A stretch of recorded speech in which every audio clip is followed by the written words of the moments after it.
నాయకులు హేమ యాదవ్ గారు వారి యొక్క మిత్ర బృందంతో కలిసి రావడం జరిగింది.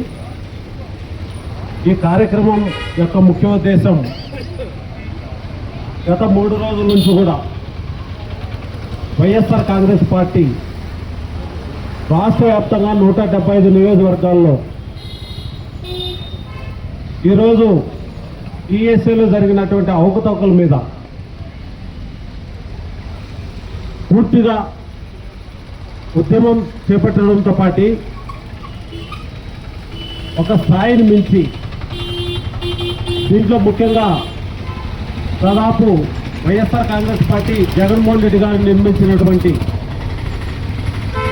ఈ ఆర్గనైజేషన్ యాక్టివిటీలో ఉన్నటువంటి విద్యార్థి విభాగం కానీ యువజన విభాగం కానీ లేదంటే ముఖ్య నాయకులంతా కూడా సోషల్ మీడియాతో కలిపి ఈ రాష్ట్రానికి ఒక ఉద్యమంలో ఊబిల్లా పడతా ఉంది చూస్తూ ఉంటే. కానీ తెలుగుదేశం పార్టీకి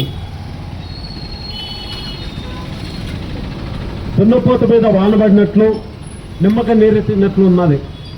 కారణం ఏమంటే ఈ మధ్యకాలంలోనే జంజీ ఉద్యమం దేశవ్యాప్తంగా లక్షల మందితో ఒక పేపర్ లీక్ అయిందని ఏకైక లక్ష్యంతో ఈరోజు కేంద్ర మంత్రివర్యులను రిజైన్ చేస్తే ఈ రాష్ట్రంలో దాదాపు 3 లక్షల మంది డిఎస్సికి సంబంధించినటువంటి నిరుద్యోగులతో కూడా ఎన్నో వ్యయ ప్రయాసాలు వాడి ఎన్నో సంవత్సరాలు కష్టపడి డిఎస్సి రాస్తే ఈరోజు ఒక సందిగ్ధమైన పరిస్థితి. ఎవరికి ఉద్యోగాలు వచ్చినాయి, ఎలా వచ్చినాయి, ఎందుకు రాలేదనే విషయం మీద ఉన్నారు. ఎందుకంటే జగన్మోహన్ రెడ్డి గారు ఒకే అటెంప్ట్తో 130,000 మందికి ఈ భారతదేశంలోనే ఒకే ఒక ఎగ్జామ్తో 130,000 మందికి సచివాలయ ఉద్యోగాలు ఇస్తే ఆ డిఎస్సి ఎగ్జామ్కు సంబంధించి దాదాపు 23 సార్లు ఆన్లైన్ ఎగ్జామ్ ద్వారా డిఎస్సి ఎగ్జామ్ జరిగింది. అందరికీ ఒకటే డౌట్ ఉంది. దాదాపు 16,000 పోస్టులు ఈరోజు రిలీజ్ అయితే అక్కడ ఎవరైతే ఆ ప్రైవేట్ వ్యక్తికి ఈ యొక్క ఏజెన్సీకి ఇచ్చారో ఆ వ్యక్తికి దాదాపు నెంబర్ 1 ర్యాంక్ వచ్చింది. మరి దీన్ని బట్టి చూస్తే ఈ 16,000 ఉద్యోగాలలో 23 సార్లు ఎగ్జామ్స్ జరిగినాయంటే ఎవరికి అనుమానం రాకుండా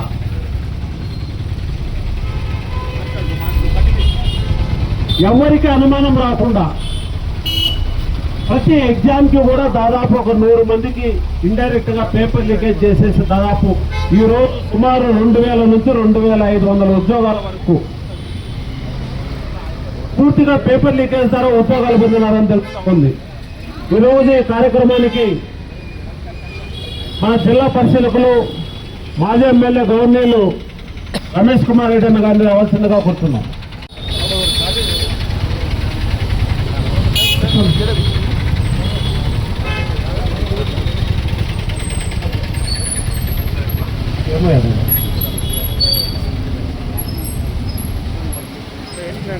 అంటే దీన్ని బట్టి చూస్తే డిఎస్సి ఎగ్జామ్ కు సంబంధించి 23 అటెంప్ట్ల నుంచి 30 అటెంప్ట్లలో ఉద్యోగాలకు సంబంధించిన దాంట్లో చేస్తే ప్రతి అటెంప్ట్లో కూడా దాదాపు ఒక 100 మందికి లీకేజ్ చేసి ఒక 2,500 ఉద్యోగాల వరకు ఇండైరెక్ట్ గా డిఎస్సి లీకేజ్ వల్ల దీంట్లో ఒక పెద్ద స్కామ్ జరిగి ఉంది.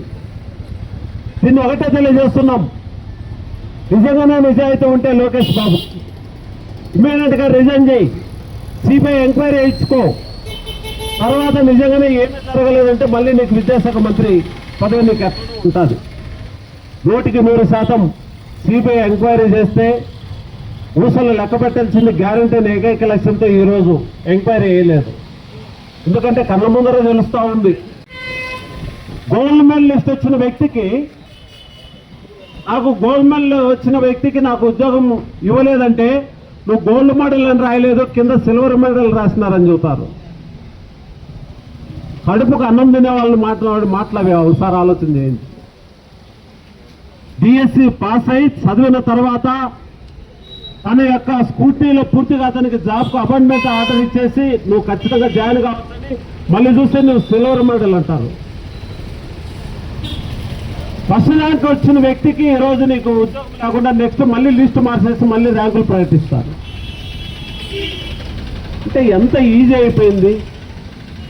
దాదాపు ఈరోజు సైన్స్కు సంబంధించిన బయాలజీలో కానీ లేదంటే ఫిజిక్స్లో కానీ కెమిస్ట్రీలో కానీ లేదా సోషల్లో కానీ ఇట్లాంటి పోస్టులు ఇచ్చారు. కొన్ని స్కూల్ అసిస్టెంట్ పోస్టులు వాళ్ళు డిఎస్సి రాయలేదు, వాళ్ళు టెట్ పాస్ కాకపోయినా, వాళ్ళు ఏమి చేయకపోయినా కూడా స్పోర్ట్స్ కోటాలో వాళ్ళకి పోస్ట్ ఇచ్చారు. మరి ఒక్కొక్క ఉపాధ్యాయుడు తన జీవిత కాలంలో ప్రతి సంవత్సరం కూడా 100 మంది విద్యార్థులను తీర్చిదిద్దే బాధ్యత ఒక ఉపాధ్యాయునికి ఉంటుంది. అంటే దాదాపు సగటు 40 సంవత్సరాలు అంటే ఒక 4000 మంది విద్యార్థులకు అతనికి సబ్జెక్టే రాకుండా ఏ విధంగా స్పోర్ట్స్ కోటాలో జాబ్ తీసుకొని వాళ్ళకు ఉపాధ్యాయులు వాళ్ళకు బోధిస్తారనే సందర్భంగా తెలియజేస్తున్నా. ఈ రకంగా తీసుకొని పోతే పూర్తిగా అన్ని విధాలా కూడా ఈరోజు ఎన్నుపోటు పార్టీ పూర్తిగా విఫలమైంది. నిరుద్యోగ భృతి అన్నారు, 30 లక్షల మందికి నిరుద్యోగ భృతి ఇవ్వాల. 1500 రూపాయలతో మహిళలందరికీ కూడా ఈరోజు మొత్తం అందరికీ డబ్బులు 18,000 సంవత్సరానికి ఇస్తామన్నారు. 1,00,000 కోట్ల మందికి ఈరోజు మహిళలకి ఇవ్వాల. 50 సంవత్సరాలకు ఎస్సీ ఎస్టీ బీసీ మైనార్టీలకు అందరికీ 4,000 రూపాయలతో పెన్షన్ ఇస్తామన్నారు. ఈరోజు పెన్షన్ లేదు. రైతులకు కేంద్ర ప్రభుత్వం ఇచ్చే 6,000 కాకుండా ప్రతి సంవత్సరం 20,000 రూపాయలు రైతులకు ఇస్తామంటే చంద్రబాబు నాయుడు సాక్షాత్ ఎన్నో మీటింగులు చూస్తే ఈ రోజు దాని గురించి ఆసక్తి లేదు. గ్యాస్ ఇస్తామన్నారు, గ్యాస్ ఇవ్వాల. ఉచిత బస్సులు ఇచ్చినాడు, జుట్లు పట్టుకొని కొట్టుకోమని చెబుతున్నాడు, బస్సులు తక్కువ చేసేస్తున్నాడు. ఈ రకంగా ఈ రాష్ట్రంలో నిరుద్యోగ యువతతో పాటు ప్రతి సెగ్మెంట్ కూడా పూర్తిగా దెబ్బతినింది. ప్రతి నియోజకవర్గానికి దాదాపు 600 నుంచి 700 బెల్ట్ షాపులు ఉన్నాయి.